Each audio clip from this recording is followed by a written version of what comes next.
Yeah, it's been a long motherfucking time. Drummer, let's go get him. Guess who's back? Yeah. Let's go! Just like that, niggas don't know how to act. Bet when them niggas hear this, they get to grabbing they strap. Just like them DJ, they know. They get to bringing it back. Them niggas hit up the floor. They get to bringing it. Alright, bro, so tell us your name, man. My name is Mr. Smith, L. Smith. L. Smith. That's your real name? That's my real name. This nigga be in all CIA, FBI content. E-L-L-E. L. Alright, well, what's the Hebrew name you had, man? Man, they gave me the Hebrew name Chaashaq Gabar. Gabar. If that is Hebrew. Right, if that is Hebrew. Right. It's made up shit. Right. So what in the made up Hebrew, what does your name Chaashaq Gabar mean? They said it means warrior of zeal. Warrior of zeal. Yeah. Do you feel like a warrior of zeal? Outside. Now I do. Now I do. Shit. Warrior of zeal. You didn't pick that name though, right? Shit. Warrior of zeal. So tell me this. How did you learn about the whole BHI, Black Israelite Church of God in Jesus Christ?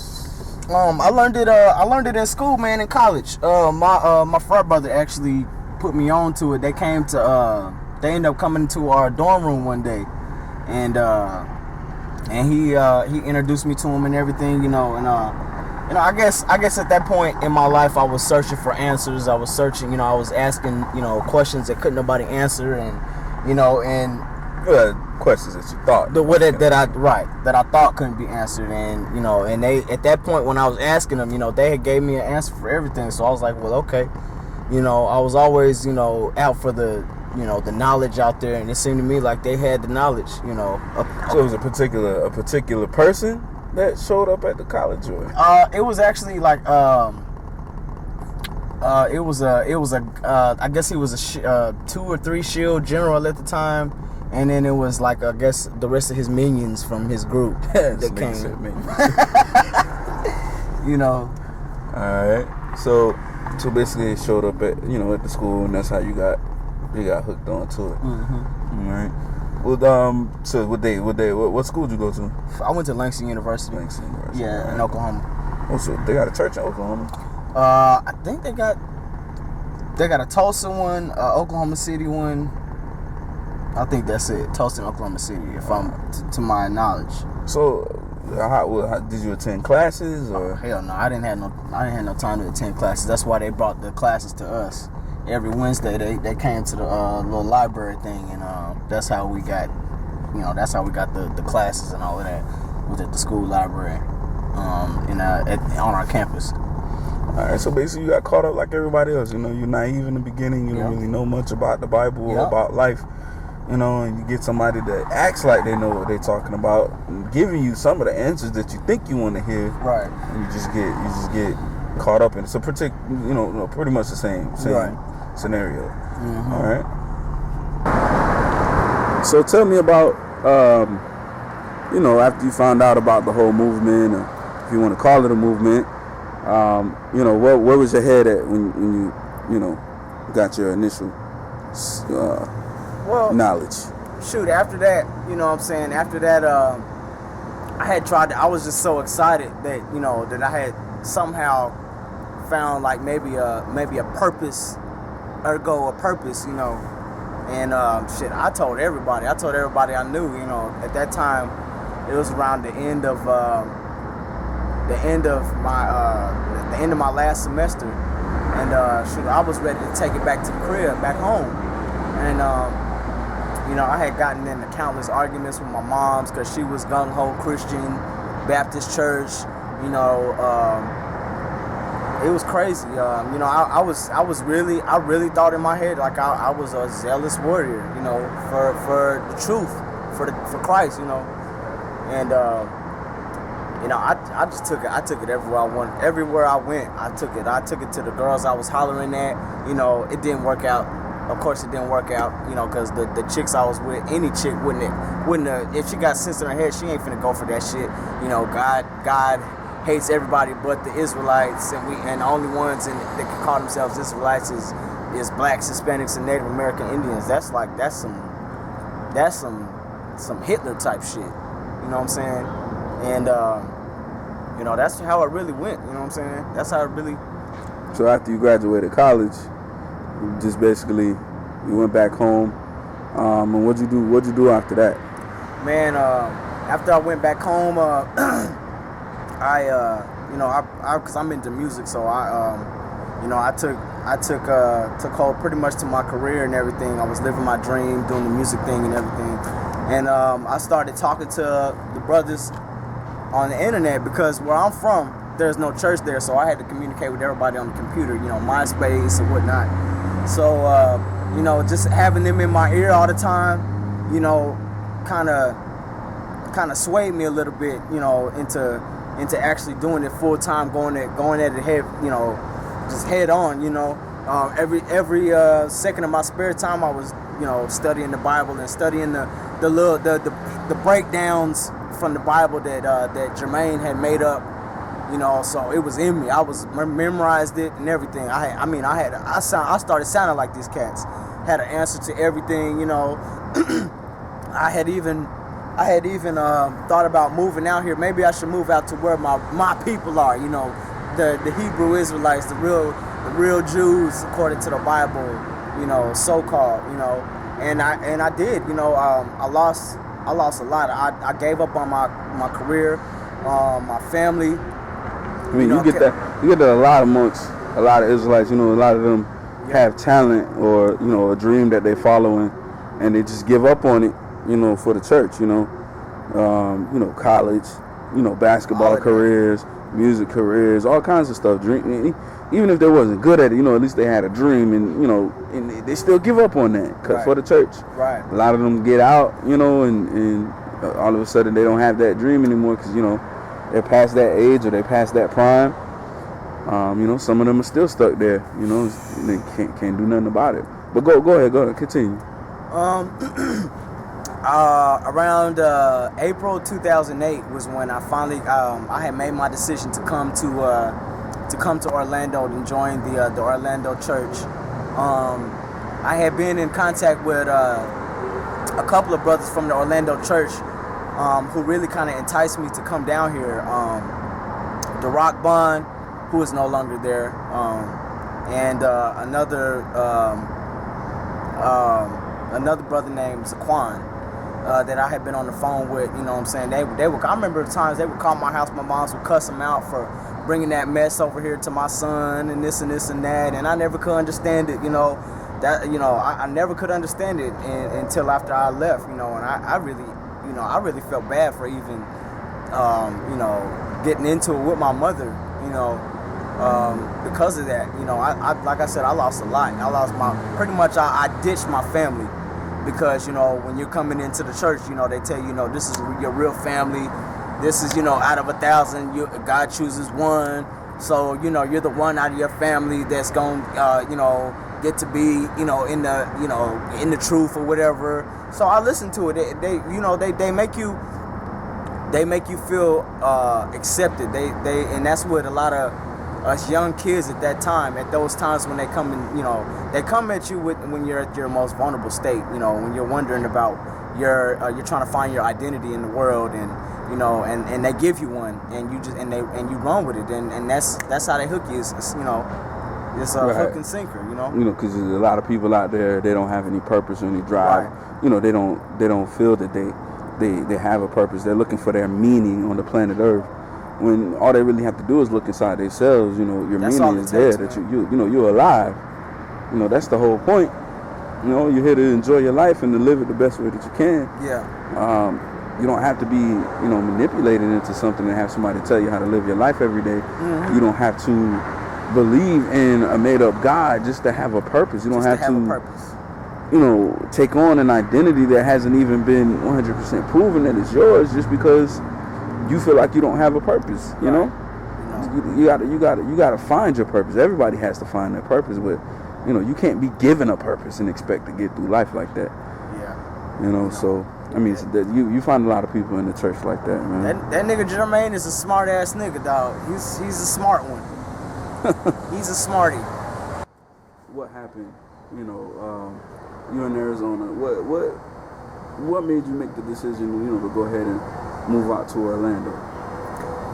Basically, I made a decision. So what transpired? You know, like tell me the details of what transpired. Well, after several days of arguing my family down about, you know, what I had, this newfound truth that I had found, you know, of course that was a big issue in my family with me, you know, finding out the truth and all of this, especially when I was in school and all of that, you know. So after, like, you know, a whole bunch of arguments and all of that, I felt in my heart that, you know, okay, I'm not even want to hear anyway. They the ones, you know, that made me feel accepted. So that's where I'm gonna go, where I'm accepted.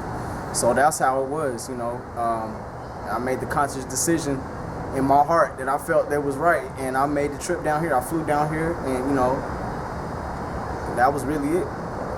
So, you know, what went down once you got out here? You know, once you touched the ground in Orlando, Florida. You know, give me the beginnings of your taste of the Israelite Church of God in Jesus Christ. Well, when I got here, you know, first I met two brothers that had greeted me at the terminal or whatever. They drove me out here to the Lancaster Church, and that's where I met, you know, a handful of brothers. You know, they hugged, you know, welcomed me with open arms and all of that. You know, and then when I first got here, I was staying in Point Siena with a brother out there, and that, you know, that went good for the first couple of days until I guess brothers started getting broke and needed some money elsewhere. So I guess I was a scapegoat because I had just got there. I guess, you know, I'm gonna have to pay room and board, which I just found out. You know, I didn't have no money. I didn't have no job. I didn't have nothing. You know, when I first got out here, I was new. Everything was new to me. So, you know, even you know, just being in the church was new to me because I didn't have no church out there where I was until I moved out here. So everything was new to me, you know, but it's still, you know, it became a money issue really quick when I first got here. And that was like the first inclination in my mind, like, okay, what's really going on? You know what I'm saying? I was staying there, you know, brothers was like, yeah, come on, you can stay with me, brother, this and that, blah, blah, blah, blah, blah, blah. You was staying at a particular brother's house? Yeah. Sure. When I was staying at the brother's house, you know, and everything was, you know, great and golden until, you know, brother was like, yeah, so you got the money for staying at the house? I'm like, what?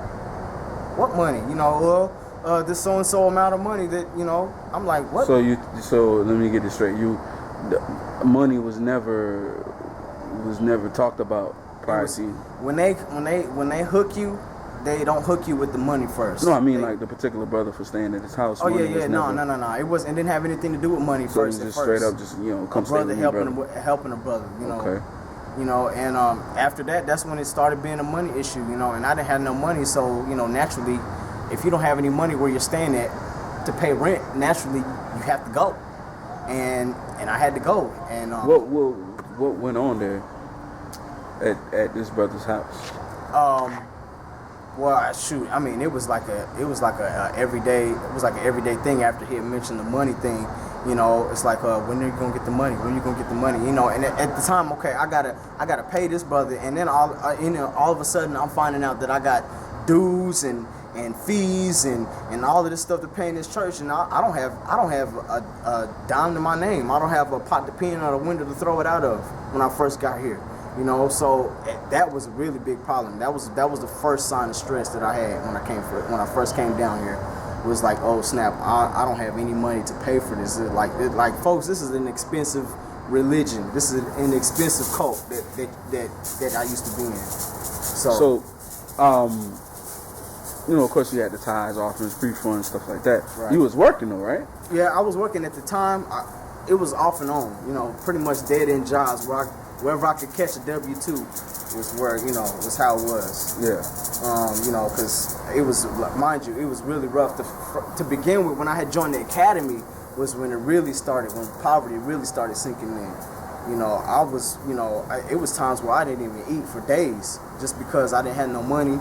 Man, just because, you know, if I don't have no money, I know brothers ain't got no money to be helping me out. When they got to help themselves out, they broke too. You know. So that was how it really was. You know what I'm saying? Tell me a little bit more about, because I know you were mentioning some things to me earlier about what was going on in the house. I know you mentioned the thing with the computer. Oh yeah. When I remember this one particular time, this brother had let me use the computer to look for jobs and stuff like that. So I'm like, okay, cool, So I'm looking on the computer, and I want to go to a certain website address or whatever. So I went in the little drop down box, and I'm seeing all kind of porn sites and all kind of stuff on this brother's computer. I'm like, damn, what's going on here? Right, this supposed to be the righteous man of the God. Righteous men of God, and I'm seeing big booty, XXX.com, I mean, you name it, it was on there. You know what I'm saying? And I'm like, wow. I'm like, okay, But I didn't say nothing about it. I just let that, trickle off my shoulders like it was nothing, because I'm thinking, again, in my head, I'm still at that point in my head, and my psyche is telling me, like, this is just, don't worry about it. You're trying to justify it. Right, I'm trying to justify, like, this is a brother, maybe he got this computer from somebody, blah, blah, blah, blah, blah. It can't be his, that's not it. I was in denial. So, I just brushed it off, I just brushed it off. But you knew it was his, though, right? Of course I knew it was his. Of course I knew it was his. I mean, some people like porn. Hey, you like porn, then hey. You can't like porn in the Israelite You can't like porn in ICGJC at the same time. With rank guess. And all. Shit. With rank. Wow. You know what I'm saying? So you mentioned earlier that, eventually you had to go. How did that situation transpire, I know there was a little beef.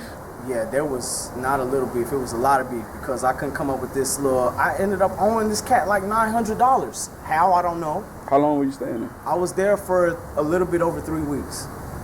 Only 3 weeks, and you ended up owing him over $900. Over $900. So $300 a week. I guess that's what it was. I don't know. Wow. I don't know where that came from. Who does that? Israelite Church of God in Jesus Christ. You must have been living in the mansion. You know what I'm saying? All right, so. Eventually you had to leave. What happened after you left there? When I left there, is when I went and I had to move with another brother in Claremont. I moved to Claremont after that.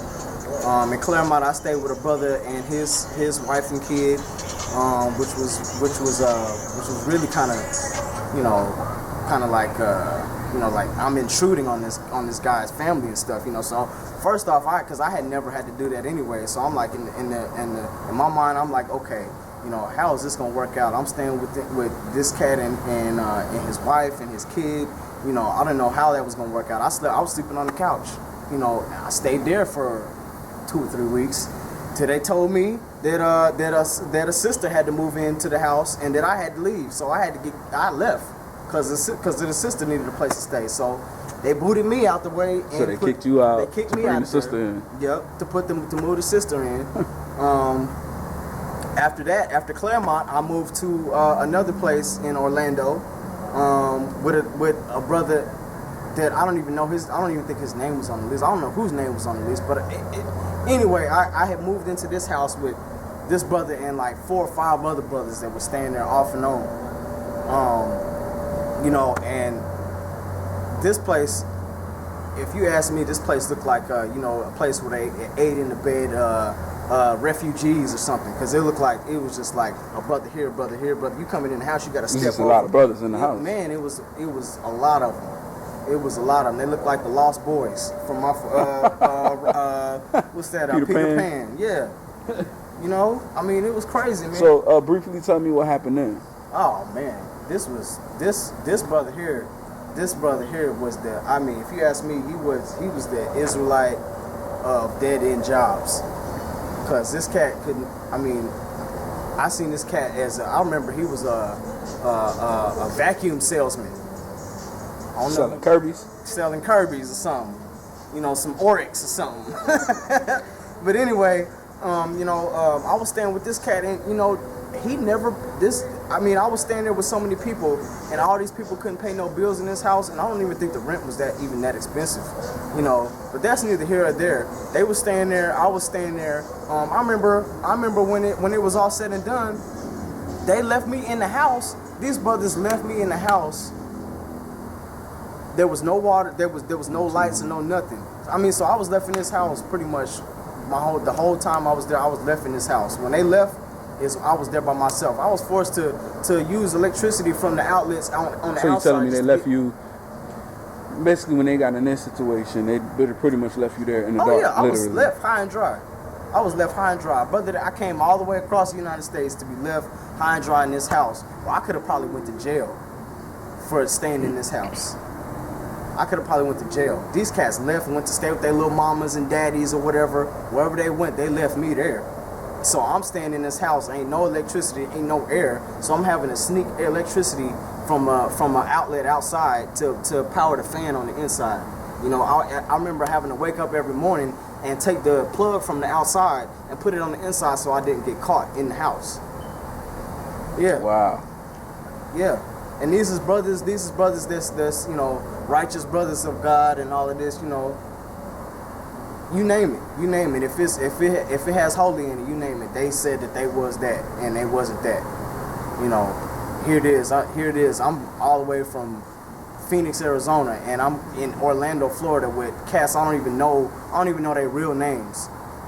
They don't even know their real names because they've been using these fake aliases for so long that it's become a part of their reality. It's become a part of their normality. All right, man. So, you know, you mentioned you were staying in Poinciana with one brother. You moved to Claremont with another brother. After you left Claremont, tell me where you went after that.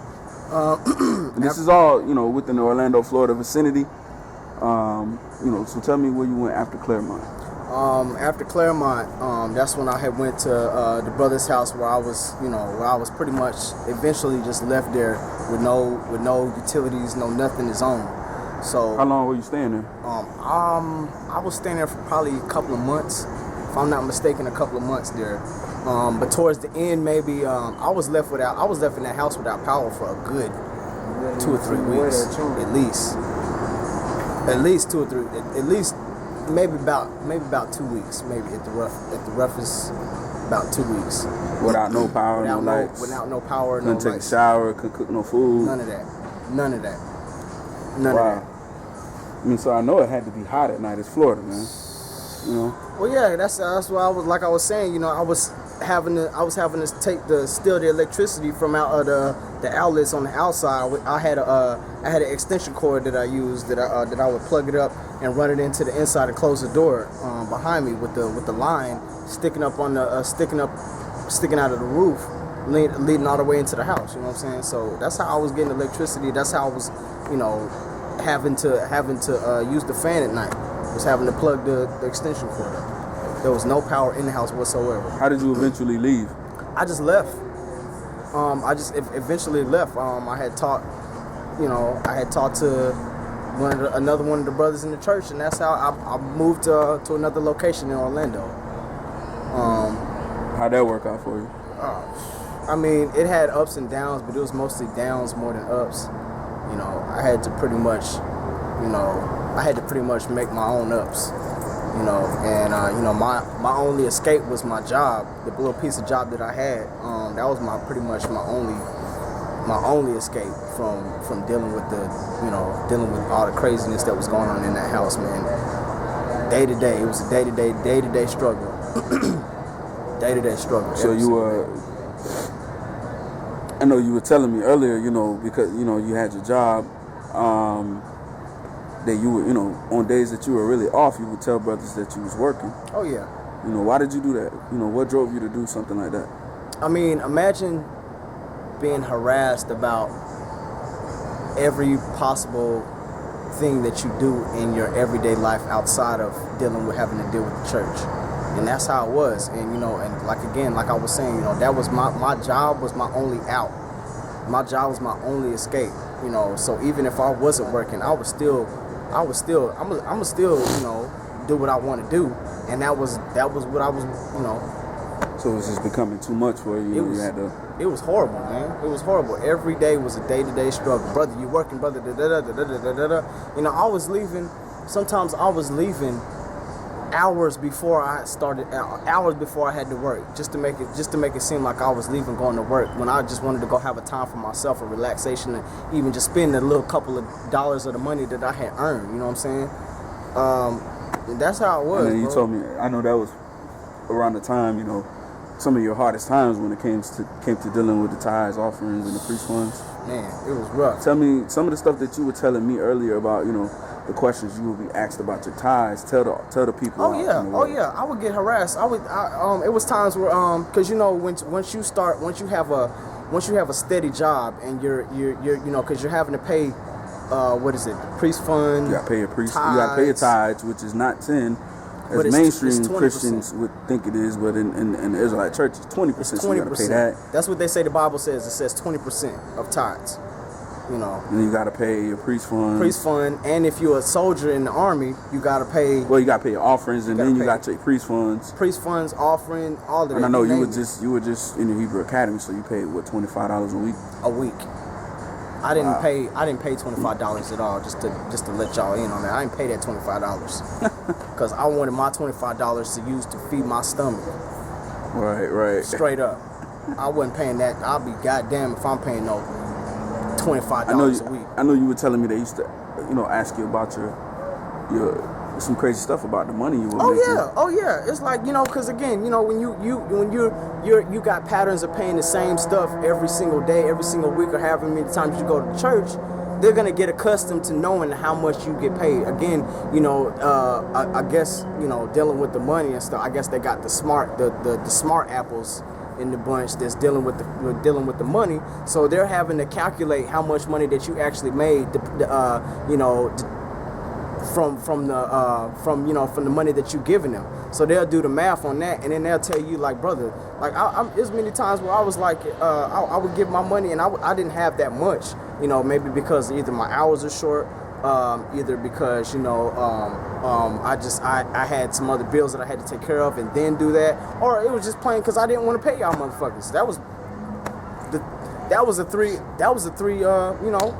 half the. But I tell you this much. If you cut the pie down, it was a large percentage of it that I just didn't want to pay y'all motherfuckers because I wanted my own motherfucking money. So that's what that was. But anyway, yeah, niggas was coming at me, left-sided, like, brother, where's the rest of the money? Where's the rest of the money? The rest of the money. Asking you about your money. My money that I made. And the niggas that's asking me this shit can't even spell job. Can't even spell job. They asking me where's the money that from your job. Nigga, where's your money at? Where's your money at? Wow. Because you're not paying what they're accustomed to seeing you pay. Right. It's cutting short, So now you're not getting 20% of my money. You getting probably maybe 5%. And if that's all I got to give, then that's all I got to give. So tell me about, your exit from tell me about your exit from the so-called truth. Man, it got to where it just got so bad. One Saturday, I had went and first I had left after I left the last brother's house. I went to a person's house that had left the church, that got kicked out. Tell me about the situation, just so that the YouTube world knows. I got the story before we did the recording. Tell me about the situation of how you left the last brother's crib, how you left his house, or their house, because I know it's more than one brother. Yeah, when I left their house, when I left the last house that I was at, I just couldn't take it no more. To where I just needed my serenity. I needed peace and quiet, and I couldn't have it dealing with them. I mean, it's every day, it's day in and day out. You live in these same brothers inside this house, and I just couldn't take it. I couldn't take it. They had too many different mannerisms and things that I just got sick and tired of dealing with. So I took it upon myself to go meet somebody outside of the church that they had talked about and down, that they didn't even know. The niggas that found out that these people got kicked out of the church, they just had, no matter how good to them that they were, they just completely downed them, like completely talked about them. So you telling me that you basically, when you left this brother's house, which was around the same time that you were making your transition of leaving the church, you went to another brother and sister's house, husband and wife. You went to their house. They had already been previously kicked out of the church. Kicked out of the church. By Chaashaq. Right. And then how did you So tell me about that situation when you were going into their home and how you got to know them. And oh man, a brother that I knew, he had introduced me to him, and they had. I didn't even. Matter of fact, when I was explaining my story to them, the people that had left the church. When I was explaining my story to them, they told me they invited me in their house. And they invited me in their house. They told me to come to their house because they didn't want me going through that stuff because they had been through it. So after I got their story and I told them my story, they was like, okay, you need to come live with us, come stay with us. You won't have none of this. You know what? And honestly, it's real jacked up that I had to get royal treatment from people that had left the church and got kicked out of the church than niggas that was in the church. I didn't get no kind of royal treatment from them. I didn't get no kind of treatment at all, but bullshit treatment from niggas that was in the church. So it's crazy how I had to go outside of the church to deal with people that had left outside of the church and get the treatment that I had been wanting since I had came into the church. And I'm living good with people that left. I'm living good with people that got kicked out. Wow. So what's your situation now, man? You know, tell me how life has went for you since you've left the church and, you know, had your, you had to be out on your own and be away from that. You know, how's things going for you now? Shit is great. Shit is stupendous. I got my own money now. I got the means to do whatever I want with my own money. You ain't gotta pay no tithes. I don't gotta pay no motherfucking tithes. I don't gotta pay no motherfucking priest funds. I don't gotta wear nobody's motherfucking black shit. I take baths every day now. I eat every day. Hell yeah, I do all of that shit y'all wish that y'all could do, but y'all can't do because y'all still in that shit. Right, still in that shit. The church restricts you from doing a lot of stuff that you really deep down inside you really want to do. If breathing was a sin, they would say it was a sin. For real. You know, that's real shit. You know, I'm great now. I'm living great now. You know, I'm living great now. I'll be sitting out, you know what, and every day, every now and then I see y'all sorry ass niggas on the sides of the streets, skirmishing the streets, and y'all little tunics and y'all little garb and all that shit, motherfucking curtain drapes and shit. I'll be seeing that shit and I'm like, damn, I'm so glad I left that shit. Cause that was horrible. It was horrible. It was a nightmare. It was a nightmare. And I'm glad I left.